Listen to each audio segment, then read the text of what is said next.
Isabella Marino had grown accustomed to the rhythm of exhaustion.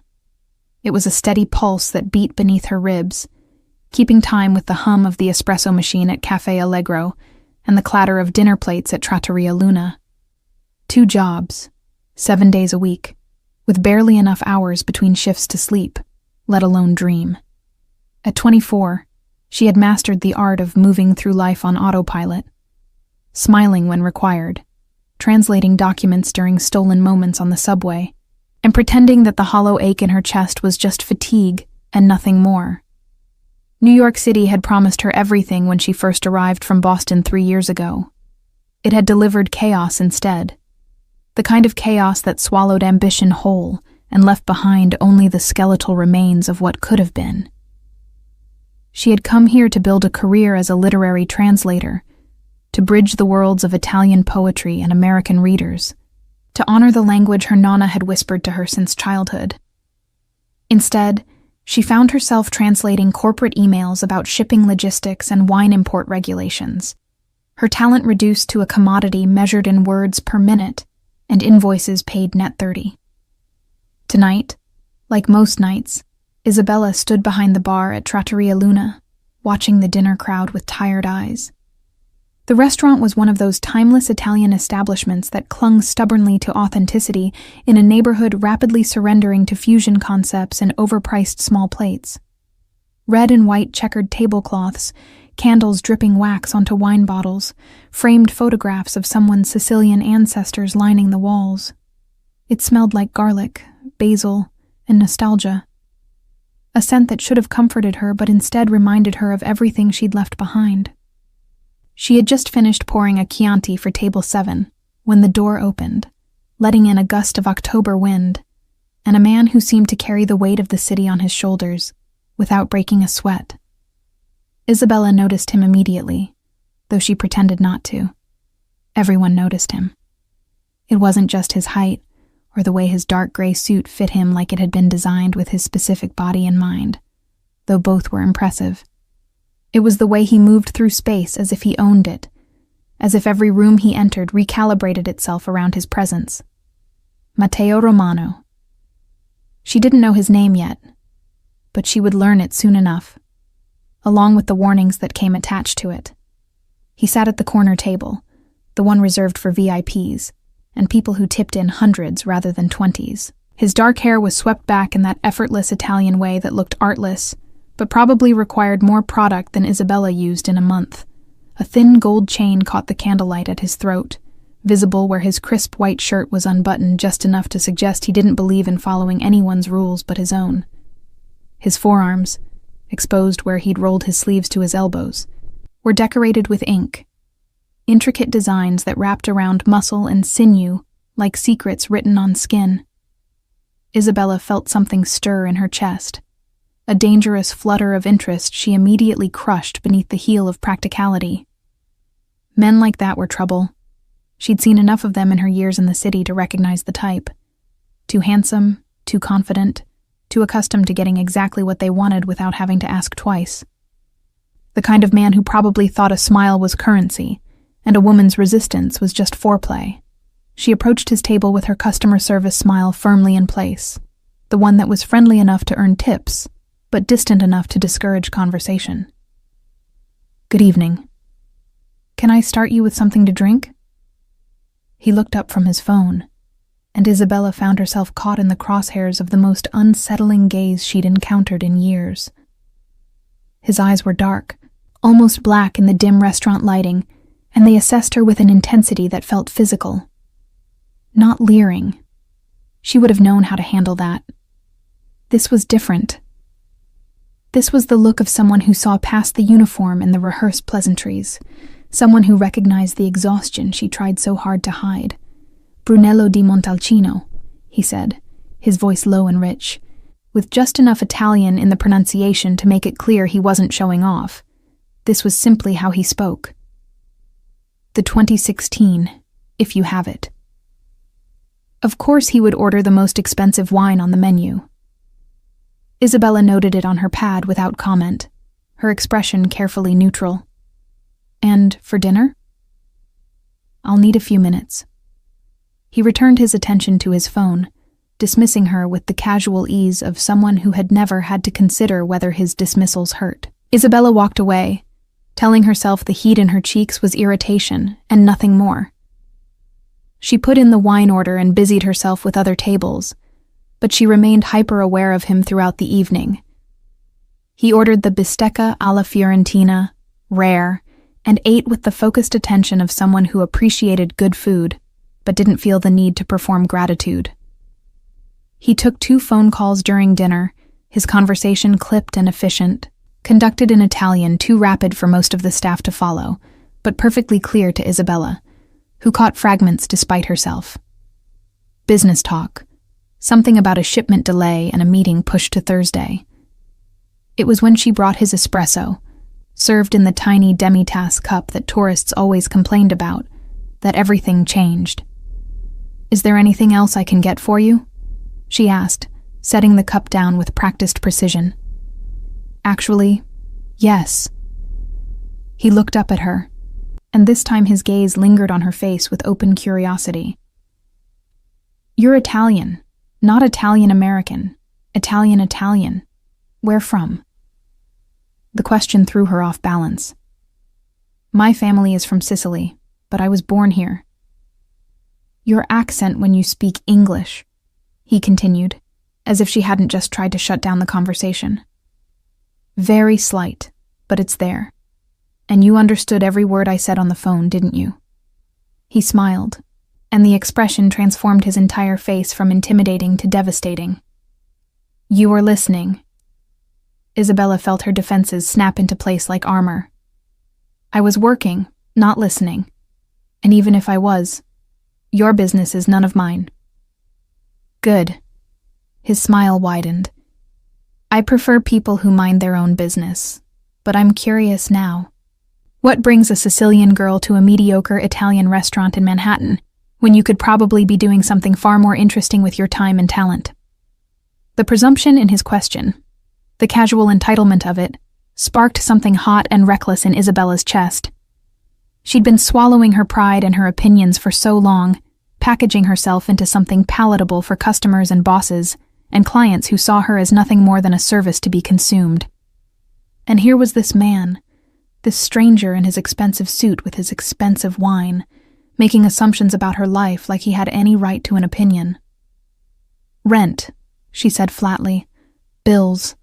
The same things that bring most people to jobs they're overqualified for." "Will that be all?" She turned to leave, but his voice stopped her. "I didn't mean to offend you." "You didn't." She looked back at him, her customer service smile back in place, though it felt brittle now, ready to crack. "Will there be anything else?" For a moment, he simply studied her, and Isabella had the uncomfortable feeling that he was cataloging everything about her, the shadows under her eyes, the way her shoulders carried tension like a weight, the slight tremor in her hands that came from too much coffee and not enough sleep. Then he shook his head slowly, almost regretfully. "No, nothing else. Thank you." Isabella walked away feeling oddly unsettled, as if something significant had just happened and she'd missed it entirely. She cleared tables, took orders, smiled until her face hurt, and tried not to notice when he paid his bill and left, leaving behind a tip that was generous but not ostentatious. Not trying to buy anything, just fair. It was past midnight when she finally clocked out, her feet screaming in her sensible work shoes, her lower back a symphony of dull pain.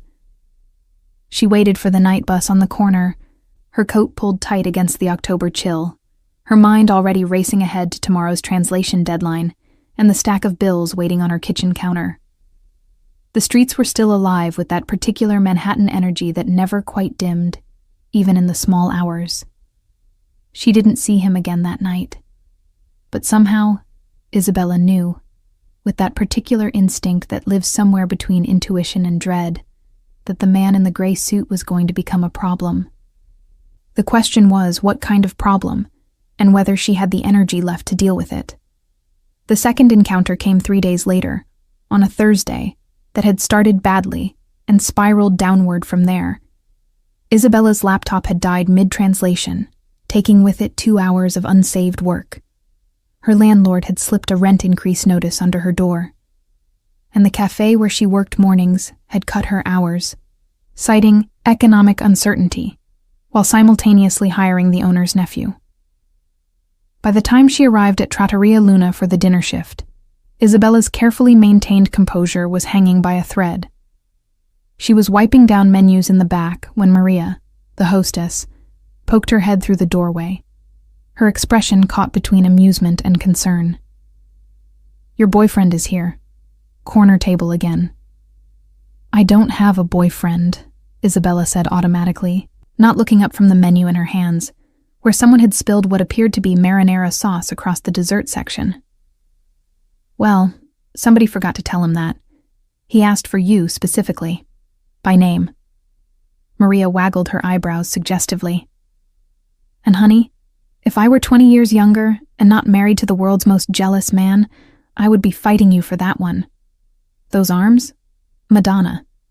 And did you see his—" "I'll take the table," Isabella interrupted, more to stop Maria's commentary than out of any desire to see Matteo Romano again. She checked her reflection in the small mirror by the staff lockers, tucking a strand of dark hair back into her ponytail and attempting to rub some of the exhaustion from her face. It didn't work. She looked exactly like what she was, a woman running on fumes and spite. He was waiting at the same corner table, wearing black this time. Black shirt, black suit jacket draped over the chair, black watch that probably cost more than Isabella made in 6 months. The gold chain at his throat caught the light. His forearms, exposed again where he'd rolled his sleeves, displayed those same intricate tattoos she'd noticed before. Geometric patterns that suggested Italian heritage, mixed with something more personal, more deliberate. Not the impulsive ink of youth, but the chosen markings of a man who understood the permanence of decisions. "Good evening," Isabella said, falling back on professional courtesy because it was safer than anything else. "What can I get you tonight?" "Buonasera, Isabella." His pronunciation of her name was perfect, each syllable given its full weight and music. "Sit down for a moment."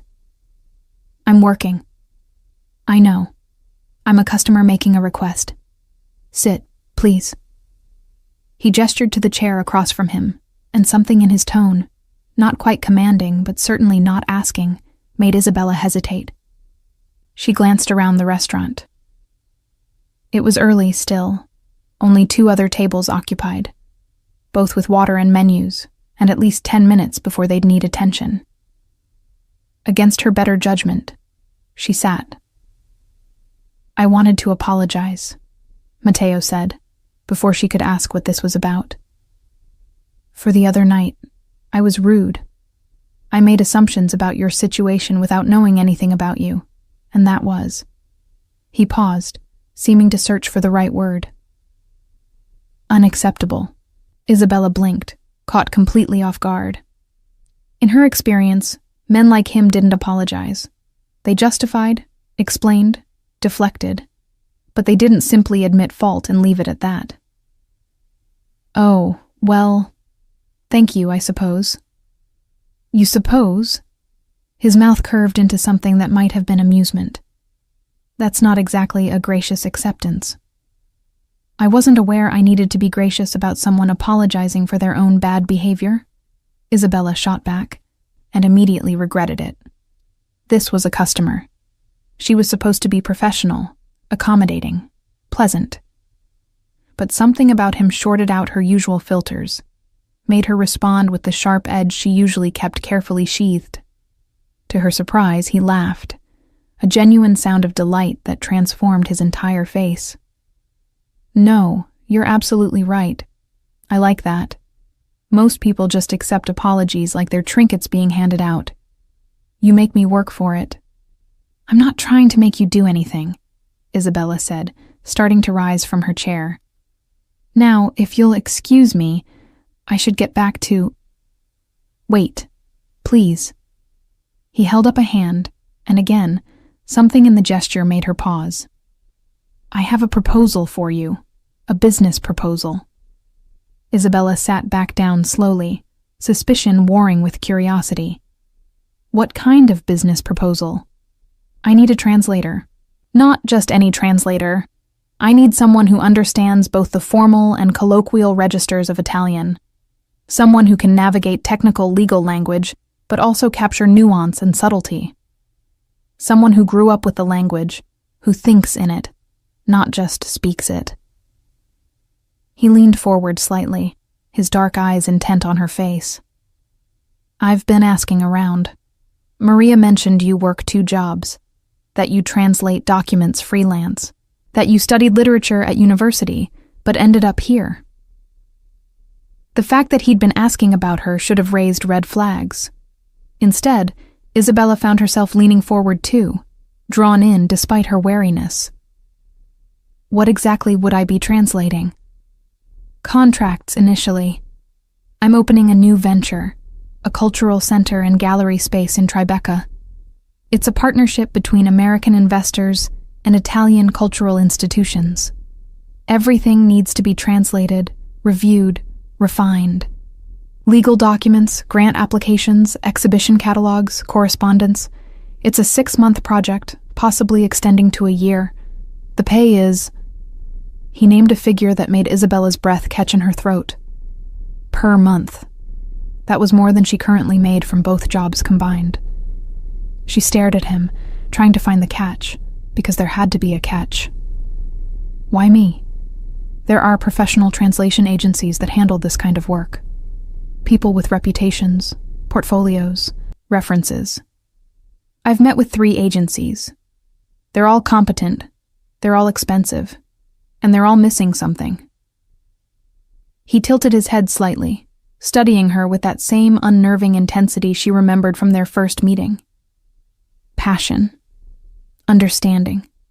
The sense that language is something alive, something that matters beyond just accuracy. When you took my order the other night, you didn't just hear me. You listened. You understood every word I said on the phone.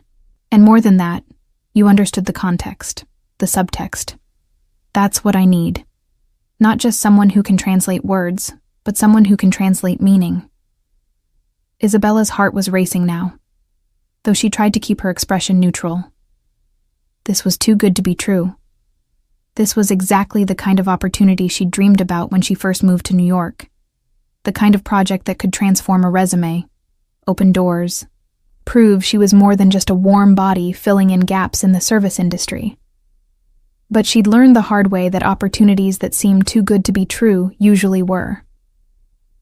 "I'd need to see the contracts," she said carefully. "Review the scope of work, the timeline, the terms. I'm not agreeing to anything without understanding exactly what's expected." "Of course." He pulled a business card from his jacket pocket and slid it across the table. Matteo Romano. The card read in elegant letterpress, "Cultural Development." Below that, a phone number, an email address, and an address in Tribeca. "Come by my office tomorrow afternoon, 2 o'clock. I'll have everything ready for review.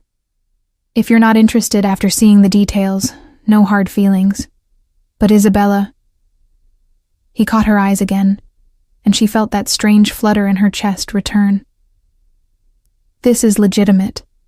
I'm not trying to trick you or trap you. I'm just trying to build something meaningful, and I think you could help me do that. And I think it could help you too." She took the card, her fingers brushing against his for a brief moment that sent an unwelcome spark of electricity up her arm. "I'll think about it. That's all I'm asking." He sat back, and just like that, the intensity drained from the moment, replaced by easy courtesy. "Now for dinner, I'll have the osso buco, and a bottle of the Barolo this time. The 2015. And before you ask, yes, I know it's expensive. Some things are worth paying for." The way he said it, looking directly at her, made Isabella wonder if he was talking about the wine at all. She took his order and escaped to the kitchen, her mind whirling. The rest of the shift passed in a blur of automatic movements and racing thoughts. By the time she clocked out, she'd talked herself into and out of taking the meeting at least a dozen times. She pulled out her phone on the bus ride home and researched Matteo Romano, finding surprisingly little for someone who carried himself with such authority. A few mentions in business journals about cultural initiatives. A photograph from a charity gala 3 years ago, him in a tuxedo beside an older man identified as his father, Salvatore Romano. References to the Romano family's influential presence in New York's Italian-American business community, a phrase that could mean anything from legitimate success to something considerably darker. But nothing concrete, nothing damning. Just the vague sense that the Romano name carried weight, and that weight could be burden or protection depending on which side of it you stood. That night, lying in her too small bed in her too expensive apartment, staring at the water stain on the ceiling that her landlord kept promising to fix, Isabella made her decision. She would go to the meeting. She would review the contracts. And if everything checked out, if this was truly the legitimate opportunity it appeared to be, she would take it. Not because of Matteo Romano's intense dark eyes or his devastating smile. Not because of the way he said her name like it was something precious. But because she was tired of surviving. She was ready to live again. She just hoped she wasn't making the biggest mistake of her life. The office was not what Isabella expected. She'd imagined something cold and corporate, glass and steel and minimalist furniture that cost more than it should. Instead, she found herself in a converted loft space in Tribeca, all exposed brick and soaring ceilings, filled with natural light streaming through enormous windows that overlooked the Hudson River. Art lined the walls, contemporary Italian pieces mixed with classical prints, carefully curated to suggest both heritage and progress. A restoration work table occupied one corner, covered with what appeared to be fragments of antique frames being painstakingly repaired. Everything about the space suggested passion and attention to detail, the work of someone who genuinely cared about preservation and beauty, rather than simply profiting from them. Matteo was waiting for her at a large wooden table that served as both desk and conference space. Several thick folders spread before him. He'd traded his formal suit for dark jeans and a crisp white shirt. Still polished, but more approachable. Still wearing the gold chain. Still with his sleeves rolled to reveal those tattoos. He looked up when she entered, and his face brightened with what appeared to be genuine pleasure. "Isabella, thank you for coming. Coffee? Espresso? I have a machine that actually works, unlike whatever disaster you're probably used to." Despite her nervousness, Isabella found herself smiling. "Espresso would be perfect, thank you." He moved to a professional-grade espresso machine. Of course, he had a professional-grade espresso machine, and began the familiar ritual. Isabella watched his hands work with the precision of practice, the intimate knowledge of temperature and timing that came from growing up with the ritual. "You make your own coffee?" "My assistant thinks I'm insane," he admitted, not looking up from the machine. "But some things shouldn't be delegated. Espresso is sacred. Like family recipes or first kisses or the proper way to argue with someone you care about." He glanced at her then, and something in his expression made her pulse quicken. Some things require personal attention. He brought her the espresso in a proper cup, not the paper nonsense most offices used, and gestured for her to sit. They settled across from each other at the table, and Isabella forced herself to focus on the documents rather than the man presenting them. He walked her through everything methodically: the scope of the translation project, the timeline, the compensation structure, the rights and ownership clauses. It was all exactly as he'd described: legitimate, generous, professionally structured. The Cultural Center project itself was fascinating.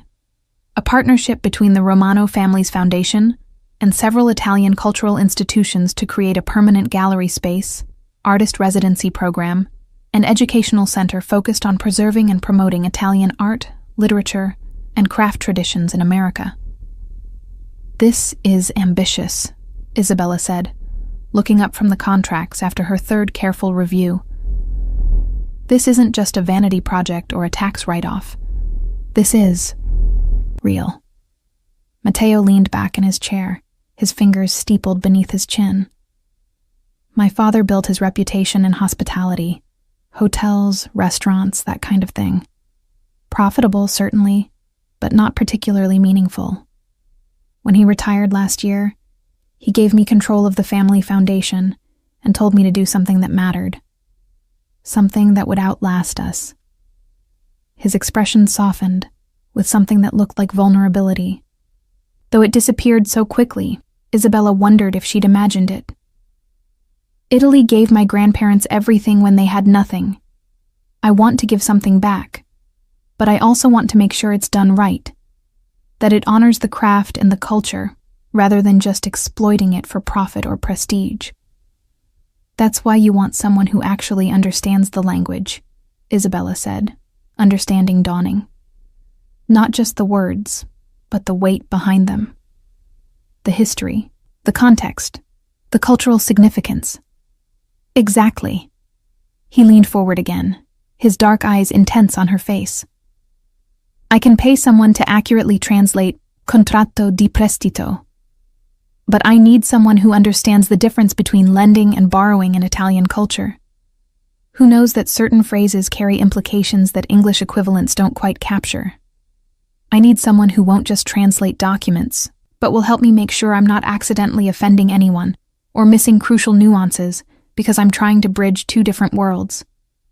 Isabella set down the contract she'd been holding, her decision crystallizing with surprising clarity. When would I start? His smile was brilliant, transforming his entire face from attractive to absolutely devastating. Is Monday too soon?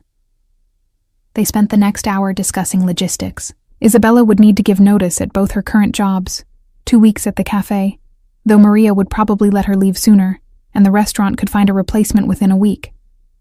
Matteo's office had a workspace she could use, complete with computer equipment, reference materials, and access to databases she'd never been able to afford on her freelance budget. The hours were flexible, though there would be occasional evening meetings or events she'd need to attend as the gallery project progressed.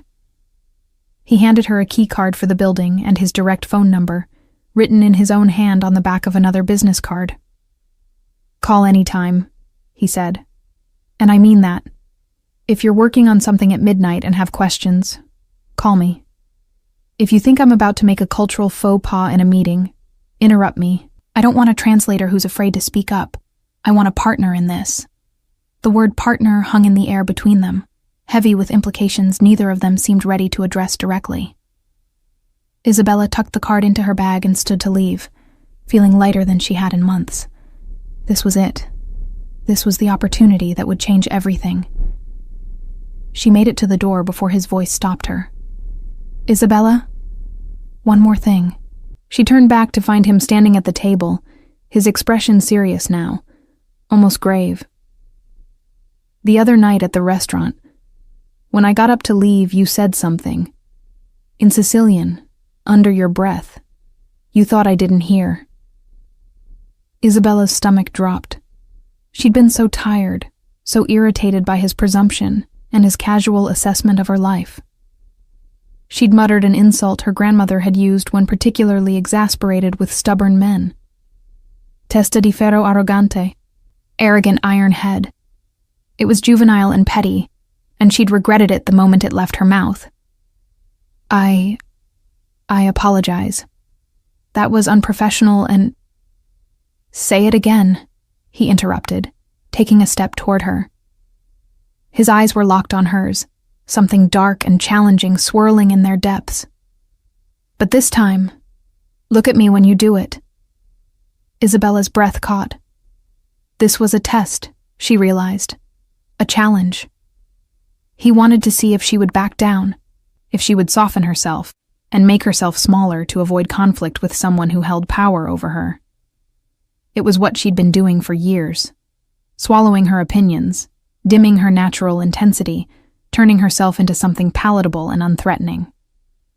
She met his gaze directly, lifted her chin, and said clearly, in Sicilian, Testa di ferro arrogante. For a long moment, the office was completely silent. The traffic noise from the street below seemed very far away. Isabella could hear her own heartbeat, loud and insistent in her ears. Mateo's expression was unreadable, his eyes searching her face for something she couldn't name. Then, slowly, his mouth curved into a smile. Not the charming professional smile she'd seen before, but something more genuine, more delighted.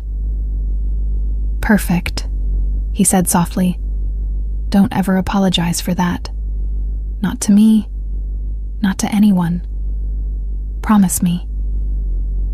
Isabella felt something shift inside her chest, some locked door she'd been guarding for years cracking open just slightly. "I promise." "Good." He held her gaze for another beat, and Isabella had the dizzying sense that they were communicating something far more significant than the simple words suggested. "I'll see you Monday, Isabella. And Isabella, I'm glad you came." "So am I," she heard herself say, and was surprised to realize it was true. She left the office feeling like she was floating, her feet barely touching the ground as she made her way to the subway. The October sun was bright overhead, warming the city with that particular golden light that made even the concrete and steel look beautiful. People rushed past her with the typical Manhattan urgency, but for once, Isabella didn't feel like she was drowning in the current. For once, she felt like she was exactly where she was supposed to be. That evening, she drafted her resignation letters, professional, grateful, appropriately regretful. She called her nonna in Boston, who answered on the second ring and immediately demanded to know what was wrong, because Isabella never called during dinner hour. When Isabella explained about the new job, about the translation work in the cultural center, her grandmother was silent for a long moment before saying in Italian, "This man, the one who offered you this job, he's the reason your voice sounds different. Lighter. What's his name?" "Matteo Romano," Isabella admitted. "But Nonna, it's not like that. This is purely professional. It's an incredible opportunity and—" her grandmother interrupted, in that particular way that suggested she saw far more than Isabella was saying. "The Romanos are an old family. Powerful. Complicated. Be careful, Tesoro. Sometimes opportunity and danger wear the same face. But also," her voice softened, "sometimes the biggest risk is not taking any at all. You've been so careful for so long, Isabella. So afraid of being hurt or disappointed. Maybe it's time to be brave." After they said goodbye, Isabella sat in her apartment as the sun set over the city, her grandmother's words echoing in her mind. Be brave. She'd spent so long just trying to survive that she'd forgotten what it felt like to actually want something, to reach for something beyond mere existence. Matteo Romano was offering her a chance to remember. Whether that made him an opportunity or a danger remained to be seen. Probably, she admitted to herself, as she watched the lights begin to glow across the Manhattan skyline. He was both. And maybe that was exactly what she needed. Isabella's first 2 weeks working for Matteo established a rhythm that was equal parts exhilarating and unsettling. The translation work itself was demanding, but deeply satisfying. Exactly the kind of intellectually stimulating challenge she'd been craving.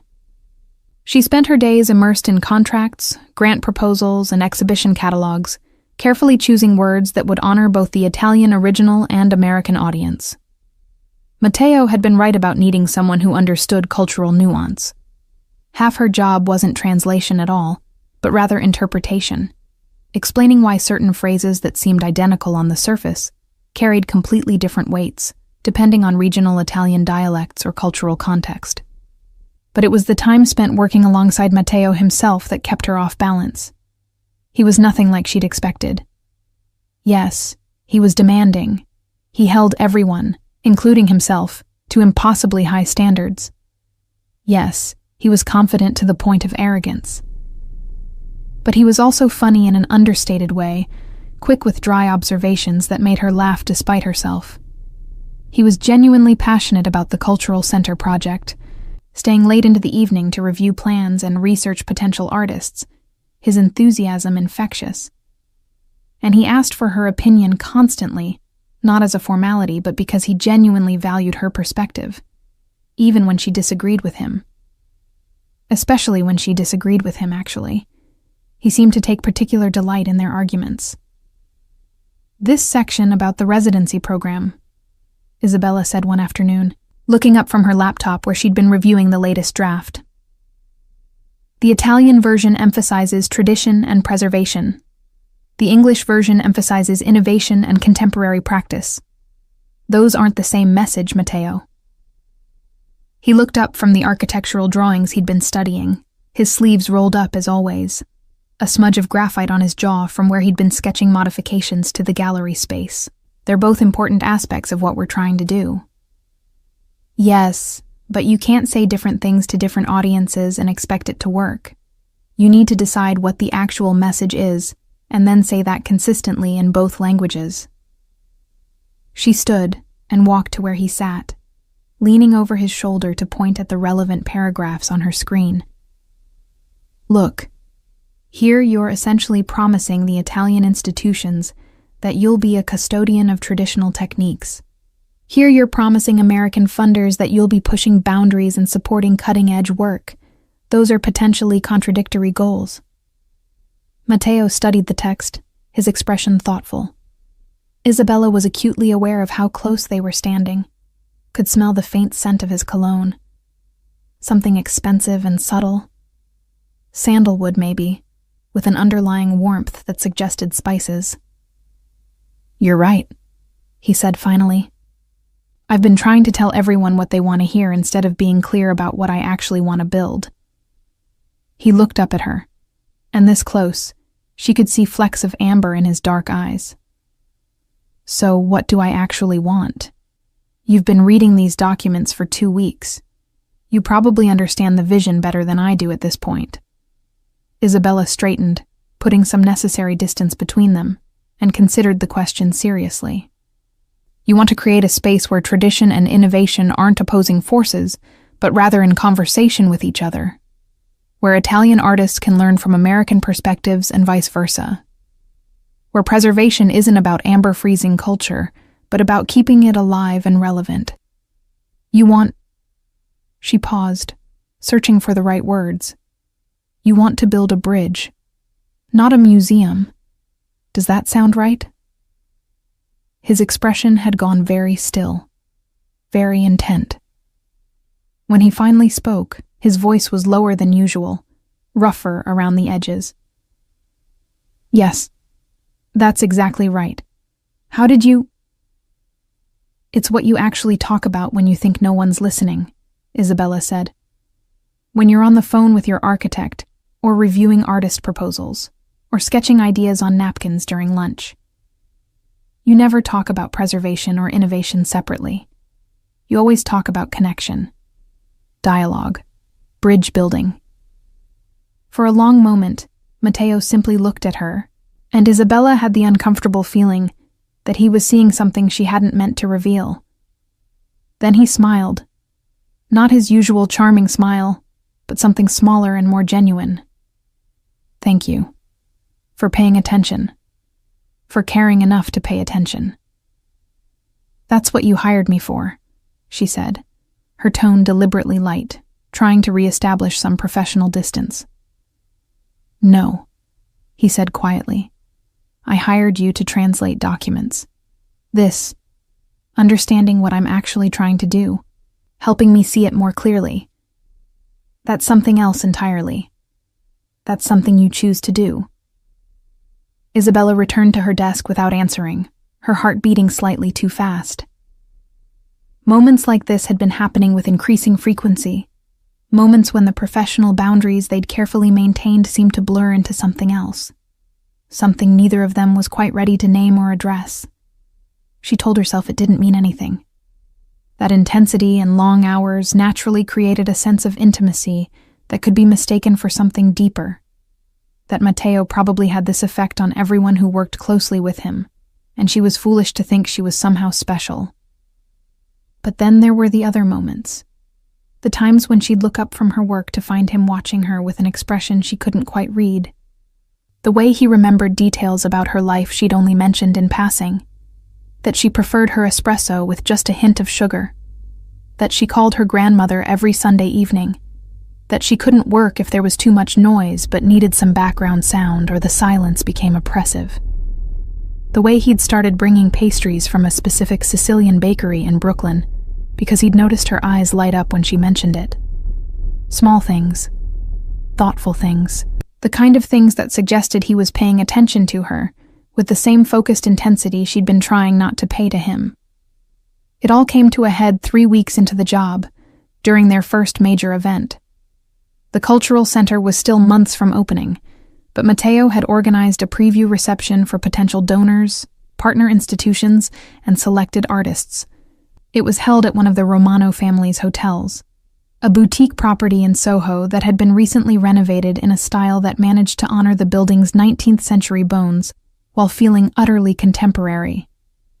Isabella had been asked to attend as Matteo's translator for the evening, facilitating conversations with the Italian guests and helping to ensure nothing was lost in translation during presentations. She'd bought a new dress for the occasion, spending more than she should have from her first substantial paycheck. It was black, elegant, with a neckline that was professional, but still suggested she possessed collarbones and a figure worth noticing. She'd left her hair down for once, falling in dark waves over her shoulders, and applied makeup with a careful hand. When she arrived at the hotel, she felt nervous in a way that had nothing to do with the work responsibilities of the evening. Matteo was in the lobby talking to the hotel manager when she walked in. He looked up as she approached, and whatever he'd been saying died mid-sentence. His eyes traveled over her once, quickly, before returning to her face with an intensity that made her skin feel warm. "Isabella, you look." He paused, seeming to search for the right word in either English or Italian, and finding neither language sufficient. "That dress is going to make it very difficult for me to concentrate on business tonight."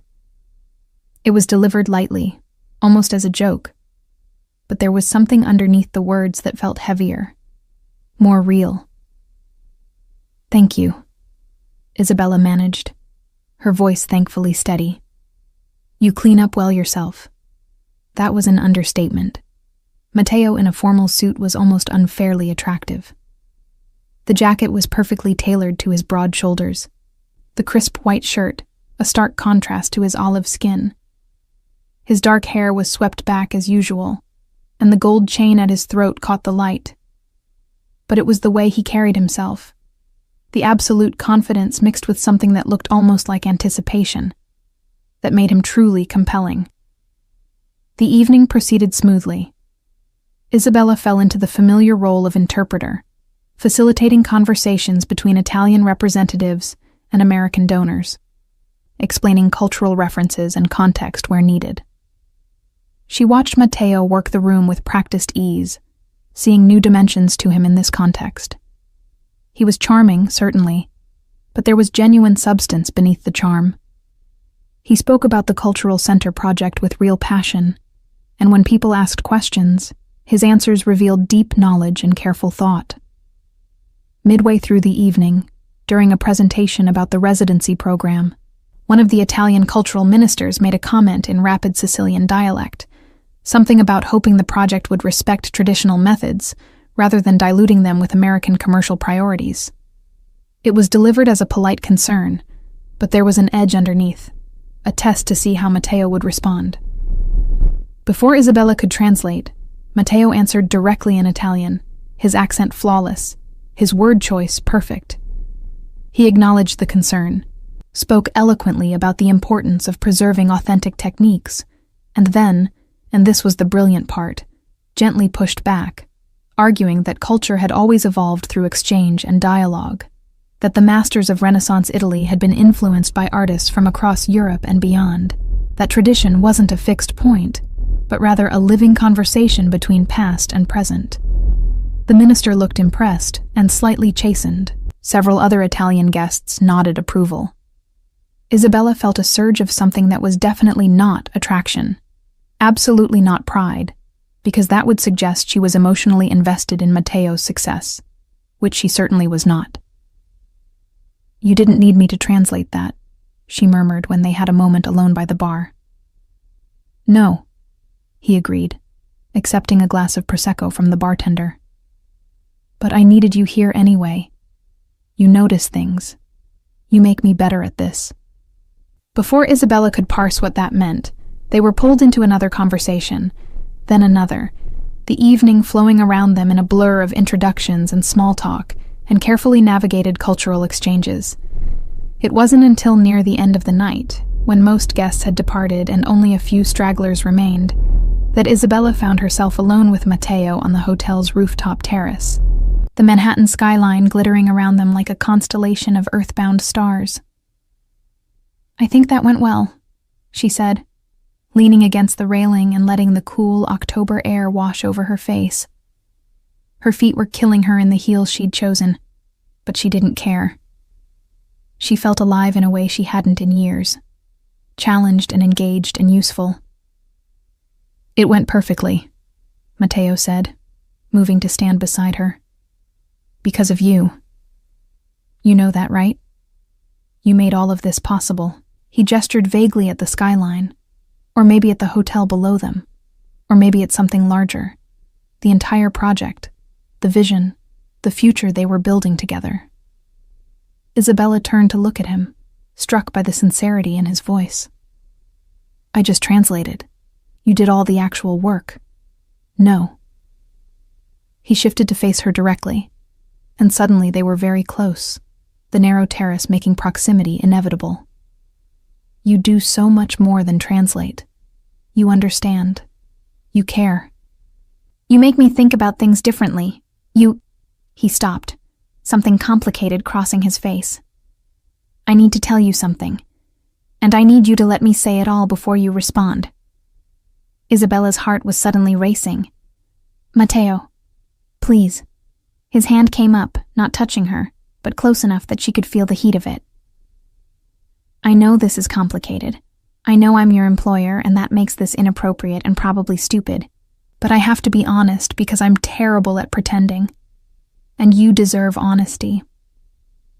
These last 3 weeks working with you have been the best professional experience of my life. But that's not why I look forward to coming to the office every morning. That's not why I find excuses to bring you coffee or stay late reviewing documents we both know are already perfect. I look forward to it because of you. Because you challenge me and surprise me and make me laugh. Because you call me out when I'm being arrogant or short-sighted. Because you said, "Testa di ferro" to my face, and didn't flinch. He was so close now that Isabella could count the individual threads of gold in his chain, could see the precise line where he'd shaved that morning. Her brain was screaming at her to step back, to re-establish boundaries, to remember all the reasons this was a terrible idea. But her body had apparently stopped taking instructions from her brain. "I don't expect you to feel the same way," Mateo continued, his voice lower now, almost intimate. "And I swear this doesn't affect your job. Your position is secure regardless of how you respond. But I needed you to know that this..." He gestured between them. "What I feel when I'm around you, it's not just professional respect. It's more than that. It's been more than that since the moment you told me rent was what brought you to that restaurant.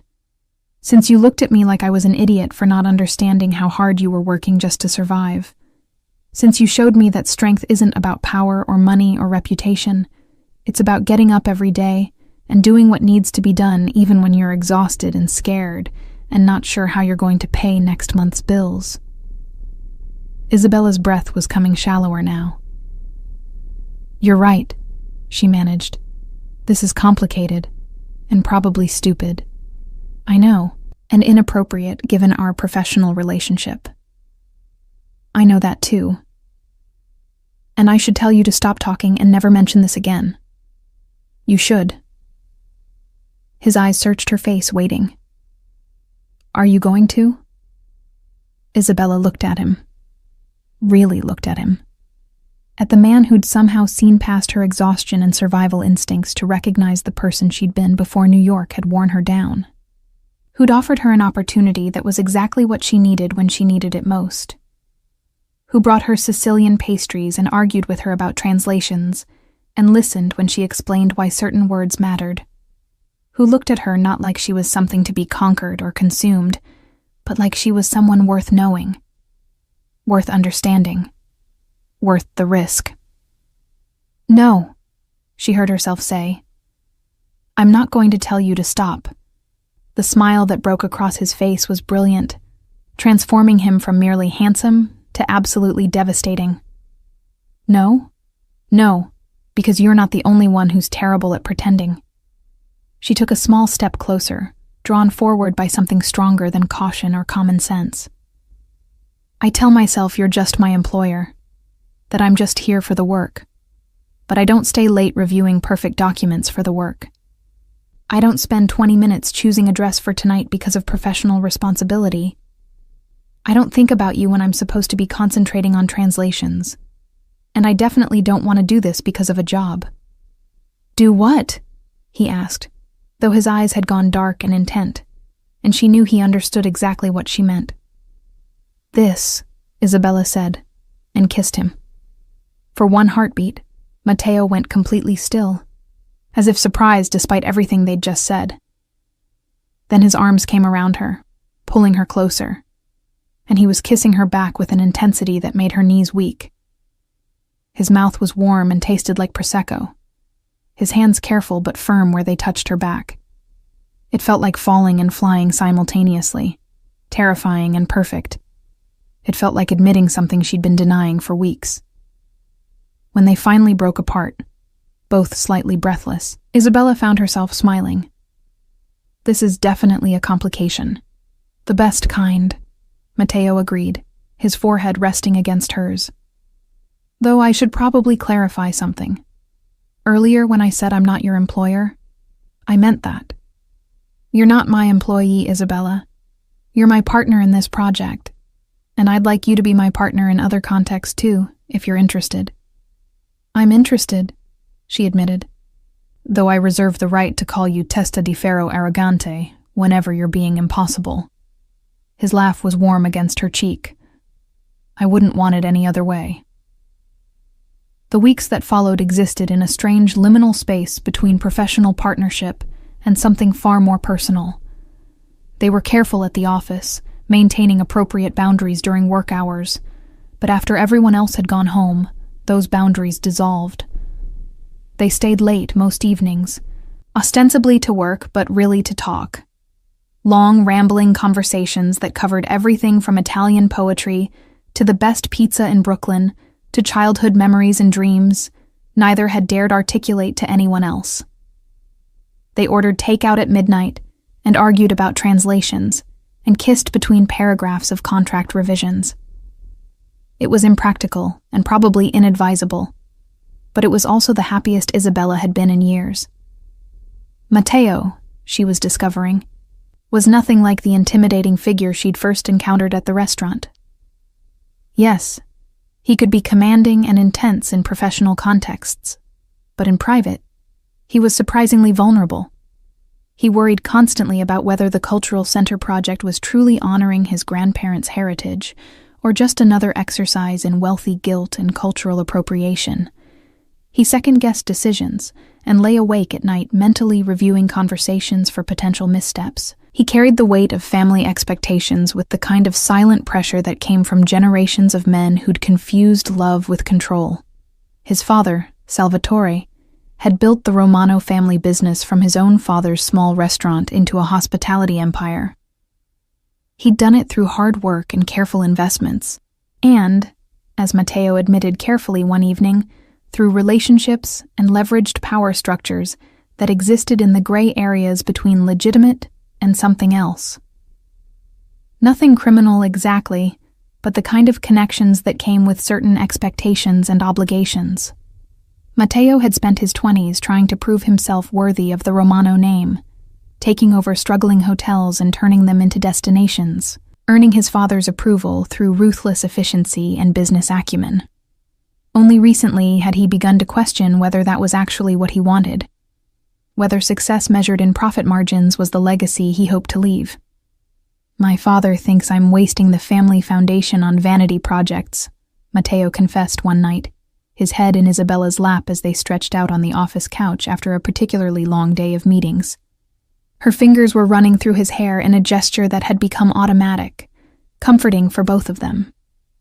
He doesn't understand why I care about preserving craft traditions or supporting artists who'll never generate significant revenue. He thinks culture is something you consume, not something you invest in. But you don't, Isabella observed. You think culture is something alive, something that needs tending and protecting and room to grow. I think it's what makes us human, he said quietly. I think my grandfather, who came to New York with nothing but recipes and hope, carried more real wealth in his traditions and stories than my father has accumulated in decades of business success.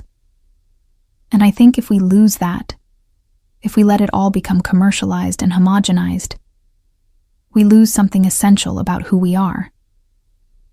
It was conversations like this that made Isabella fall for him, slowly and then all at once.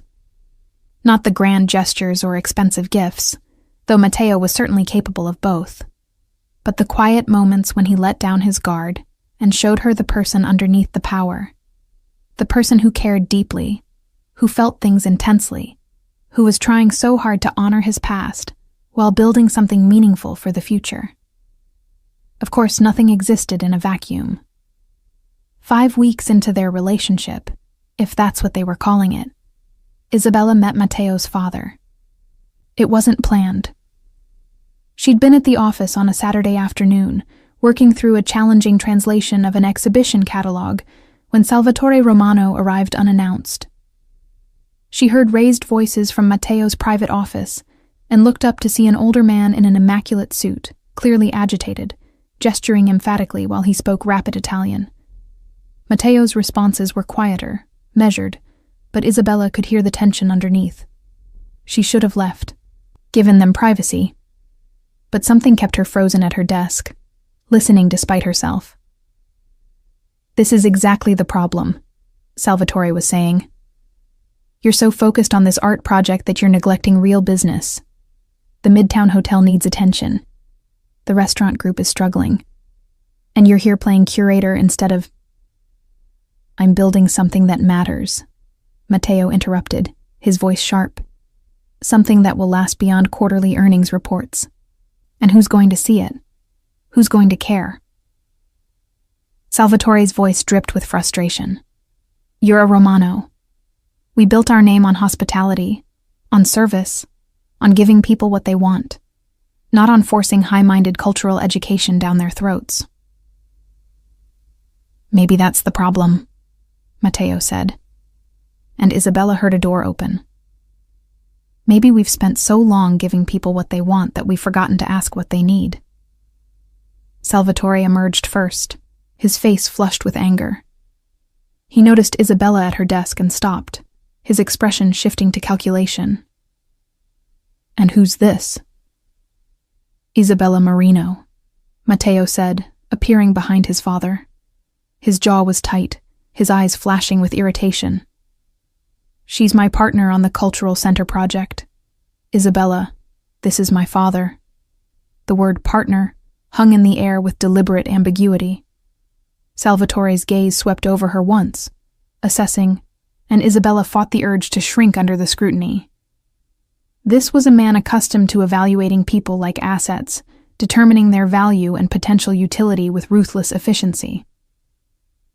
Marino, he repeated. Sicilian? My grandparents immigrated from Palermo, Isabella said, keeping her voice steady and professional. She stood, extending her hand.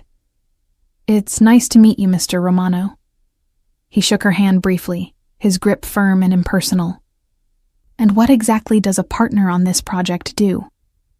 Translation, primarily, Isabella said before Matteo could answer.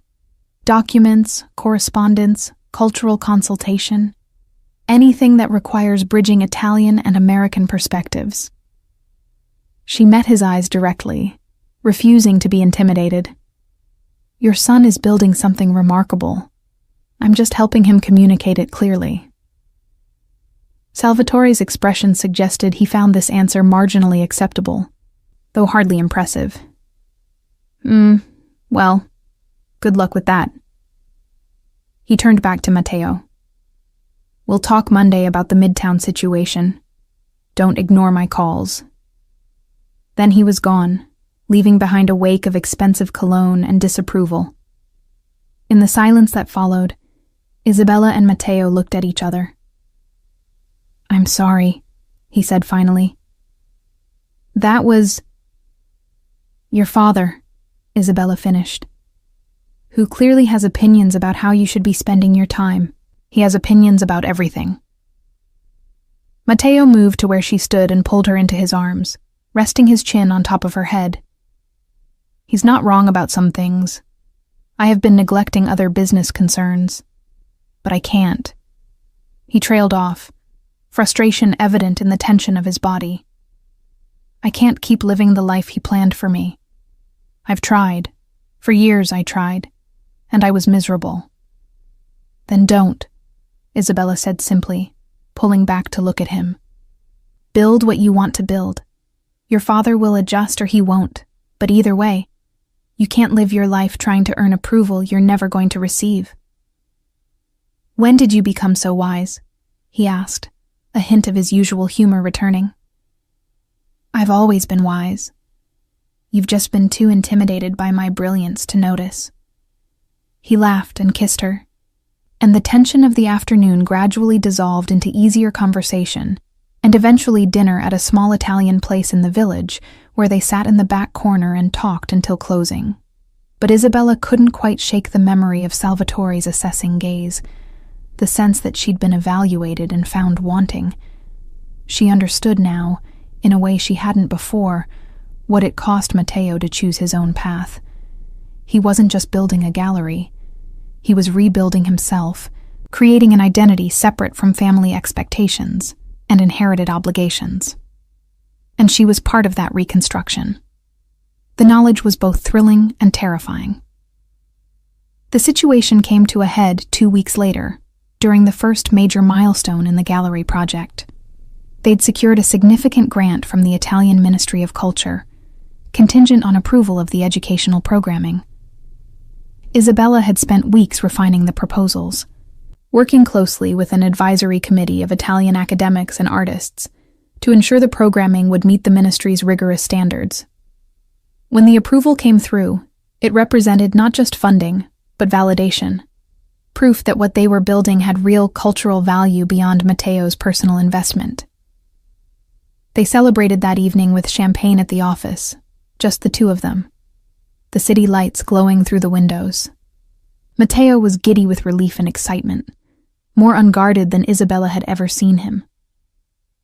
We did it, he kept saying, like he couldn't quite believe it. We actually did it. You did it, Isabella corrected. This was your vision. I just helped translate it. No. He pulled her close, his eyes serious despite the champagne warmth in his cheeks. You did so much more than translate. You helped me understand what I was trying to say. You made it better, clearer, more honest. He paused, seeming to search for the right words. You make me better. At everything. I don't know how I did any of this before you. There was something in his voice, some weight behind the words that made Isabella's breath catch. They'd been careful not to put labels on what they were, to keep things light and undefined. But standing there in the empty office with the grant approval sitting on the desk, and Matteo looking at her like she was the reason the city kept turning, Isabella felt the careful distance she'd maintained begin to crumble.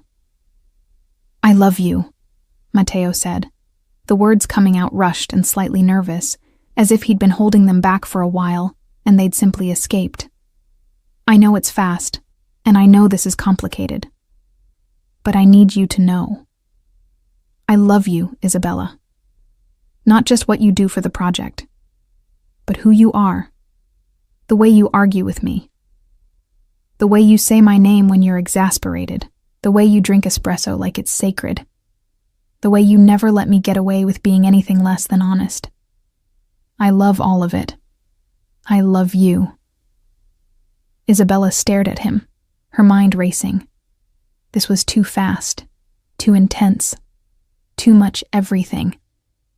She should slow this down, establish boundaries, protect herself from inevitable disappointment. She should remember that she'd seen this before. Men who confused intensity with love, who mistook the excitement of something new for lasting commitment. She should be careful. But standing there with Matteo's arms around her and his heart practically visible in his eyes, Isabella didn't want to be careful. She wanted to be brave, like her grandmother had told her. She wanted to fall with someone who might actually catch her, instead of letting her hit the ground alone. "I love you too," she whispered. "Testa di ferro arrogante." His laugh was joyful and relieved, and then he was kissing her with the kind of intensity that made the whole world disappear. They made love right there in the office, on the couch where they'd spent countless evenings talking, surrounded by blueprints and translation drafts and all the evidence of what they'd built together. It felt like a declaration, not just of love, but of commitment to whatever complicated, imperfect thing they were creating together. Afterward, lying tangled together with the city humming below them, Matteo traced patterns on her bare shoulder. "Move in with me," he said quietly. "I know it's too soon to say things like that, but I'm saying it anyway. I want to wake up with you. I want to come home to you. I want all of it." Isabella's first instinct was to refuse, to insist they take things slowly, maintain separate spaces, keep some part of herself protected just in case. But that was the old Isabella talking, the woman who'd been beaten down by too many disappointments, who'd learned to expect the worst because the worst kept finding her. This Isabella, the one Matteo had helped her rediscover, wanted different things. She wanted risk and hope and possibility. She wanted him. "Yes," she said, "but I'm keeping my apartment for 6 months, just in case." "Just in case of what?" "Just in case you get tired of me using all the hot water and leaving books everywhere and cursing in Sicilian when I'm frustrated." He pulled her closer. "Never going to happen." 6 months later, Isabella stood in Matteo's apartment, their apartment, getting ready for the Cultural Center's inaugural exhibition opening. The space was beautiful, a Tribeca loft with soaring ceilings and river views, filled with art and books, and the kind of thoughtful details that revealed two people learning to share a life. Her clothes hung in the closet beside his suits. Her espresso machine, better than his, much to his chagrin, had pride of place in the kitchen. Her photographs joined his family pictures on the walls. It was a life she'd never quite let herself imagine, one that felt both thrillingly new and comfortably inevitable. The past months had been intense. Moving in together had revealed all the small irritations and adjustments that came with intertwining lives. Matteo was obsessively organized in some ways, and completely chaotic in others. He left coffee cups everywhere, and had strong opinions about proper pasta cooking techniques. Isabella discovered she was territorial about workspace, and needed alone time to recharge in ways that had nothing to do with him. They argued, frequently, passionately, in multiple languages. But they also learned each other's rhythms, created rituals, built something sturdy beneath the initial intensity. The Cultural Center itself had opened 2 months ago, and the response had exceeded even Matteo's ambitious hopes. The programming Isabella had developed attracted serious artists and scholars while remaining accessible enough to draw curious locals. Reviews praised the space for successfully bridging high culture and community engagement, for creating something that honored Italian traditions while remaining vigorously contemporary. Most importantly, it felt alive, always full of people talking, creating, learning.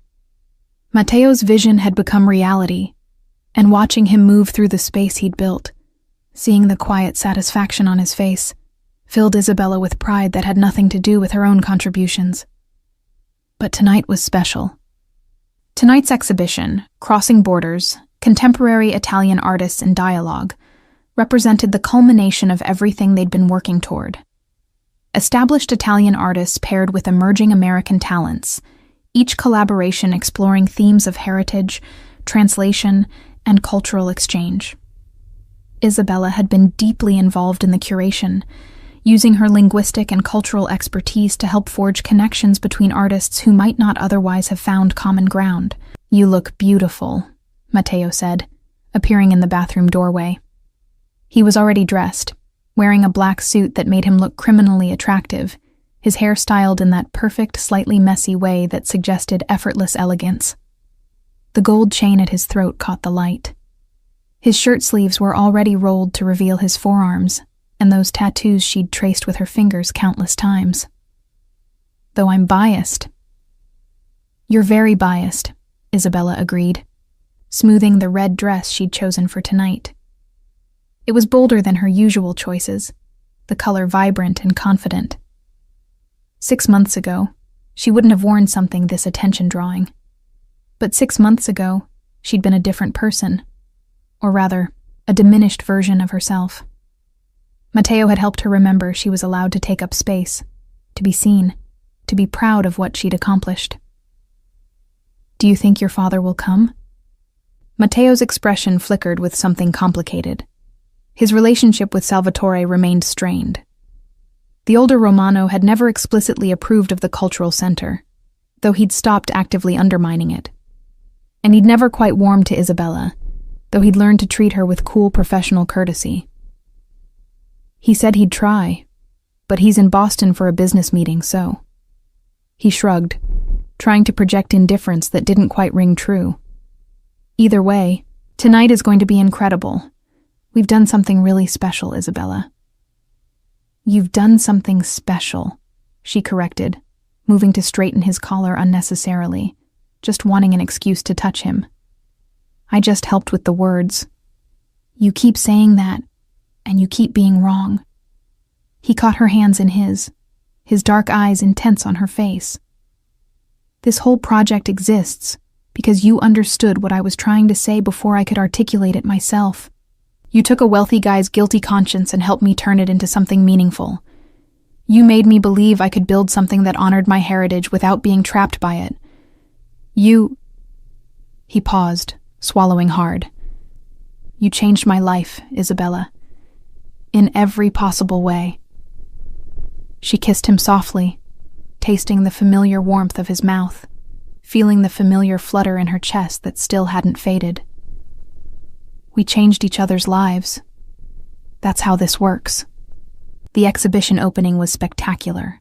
The gallery was crowded with collectors, critics, artists, cultural officials, and curious members of the public.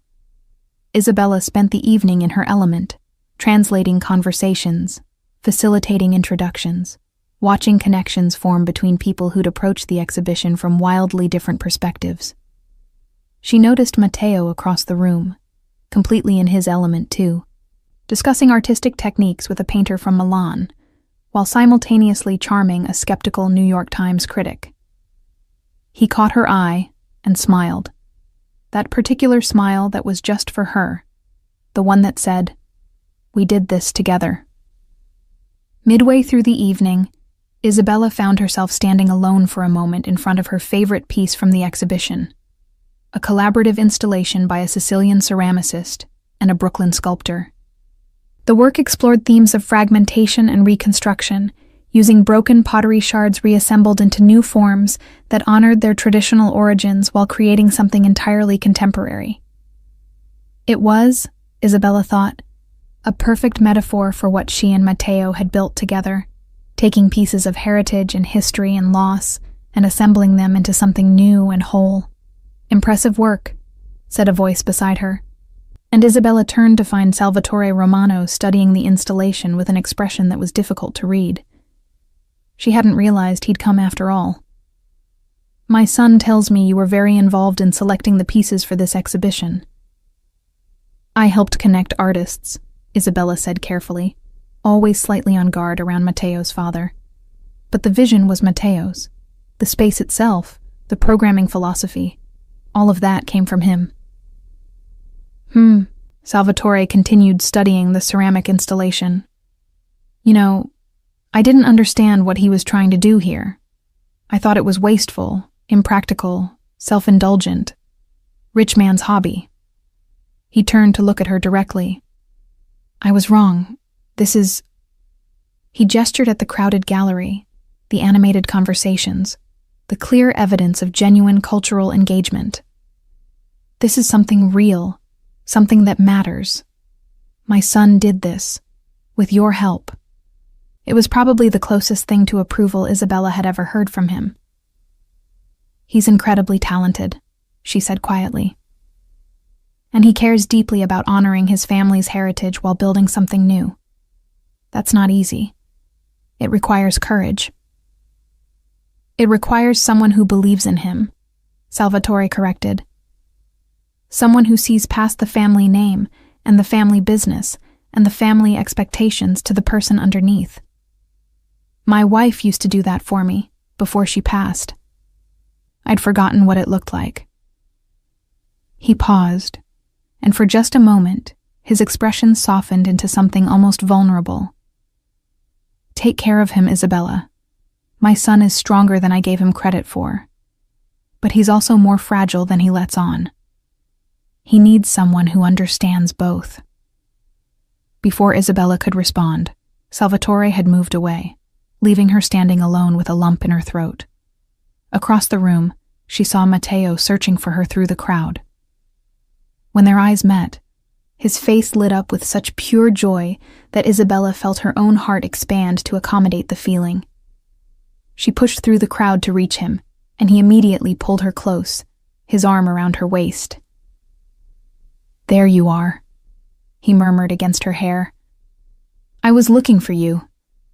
I was talking to your father, she said, still processing the brief conversation. I think he just gave us his blessing. Sort of. Matteo pulled back to look at her, surprise evident on his face. Really? What did he say? That you're stronger and more fragile than he realized. That you need someone who understands both. She reached up to touch his face, feeling the familiar scratch of evening stubble against her palm. He's right, you know. You act so confident, but underneath you're constantly worried about whether you're doing enough, being enough, honoring the past while building the future. It's exhausting watching you carry all that weight. I'm not carrying it alone anymore, Matteo said, covering her hand with his own.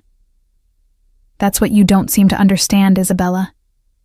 Before you, I was doing all of this by myself.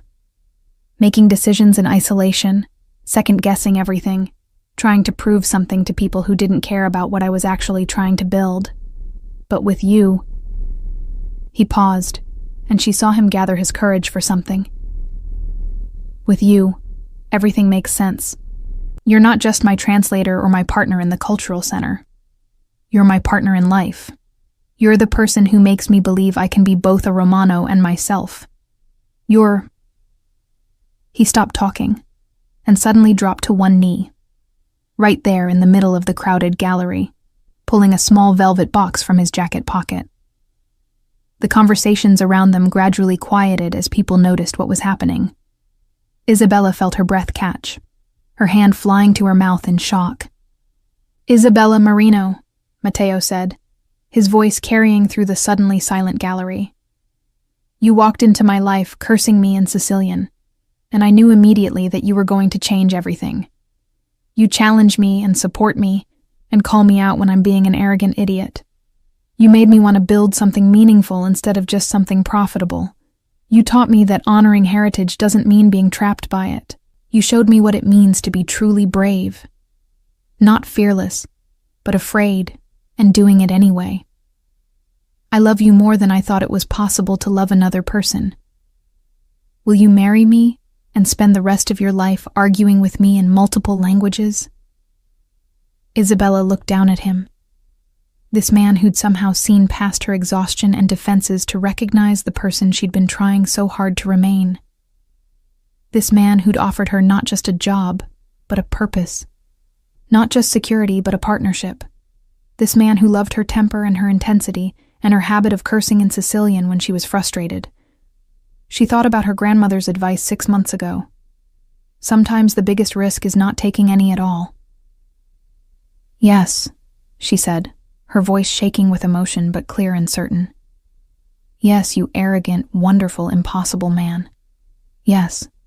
The gallery erupted in applause as Matteo stood and slipped the ring, a simple band with a single perfect diamond, onto her finger. Then he kissed her with such tenderness that Isabella felt tears slip down her cheeks. When they finally broke apart, she was laughing and crying simultaneously. "You proposed to me in front of all these people," she said, half exasperated, half delighted. "You couldn't have waited for a private moment." "I wanted everyone to see," Matteo said, grinning. "I wanted witnesses. I wanted the whole world to know that Isabella Marino, who once called me testa di ferro arrogante, and meant it, agreed to spend her life with me. That's the kind of miracle that needs to be documented." "You're ridiculous," she said, but she was smiling through her tears. "You love me anyway." "Unfortunately, yes, I do." The rest of the evening passed in a blur of congratulations and champagne toasts and delighted conversations. Isabella caught sight of Salvatore at one point, standing at the edge of the crowd, and was surprised to see him smiling. Actually smiling, as he watched his son celebrate. He caught her eye and raised his glass in a small salute, acknowledgement and approval, finally, freely given.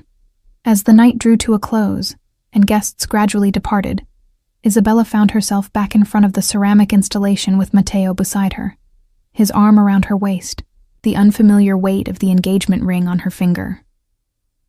"We did it," she said softly. "We built something beautiful." "We're building something beautiful," Matteo corrected. "This is just the beginning. The gallery, the marriage, the life. It's all just starting, and I can't wait to see what we create together." Isabella leaned into him, feeling the solid warmth of his body, breathing in his familiar scent. 6 months ago, she'd been exhausted and defeated, serving wine to indifferent customers and barely surviving. Now she was standing in a gallery she'd helped build, wearing an engagement ring from a man she loved deeply, surrounded by evidence that beautiful things could emerge from broken pieces if you were willing to do the work of reassembling them. "Say it one more time," Matteo murmured against her hair. "For luck." Isabella laughed, knowing exactly what he meant.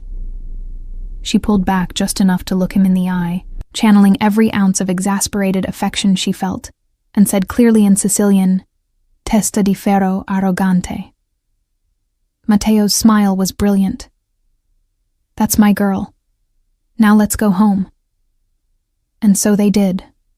Home to their shared apartment, their intertwined lives, their complicated, imperfect, absolutely perfect future.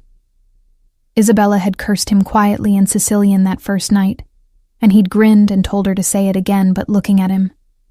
She'd spent the month since looking at him, really looking, and finding someone worth every risk, every vulnerability, every brave choice. Sometimes love didn't announce itself with trumpets and guarantees.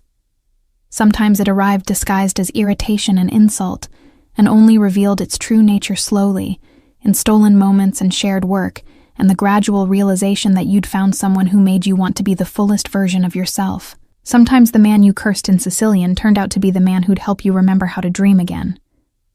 And that, Isabella thought as they walked hand in hand through the Manhattan streets toward home, was the best kind of unexpected ending, which was really just another way of saying beginning.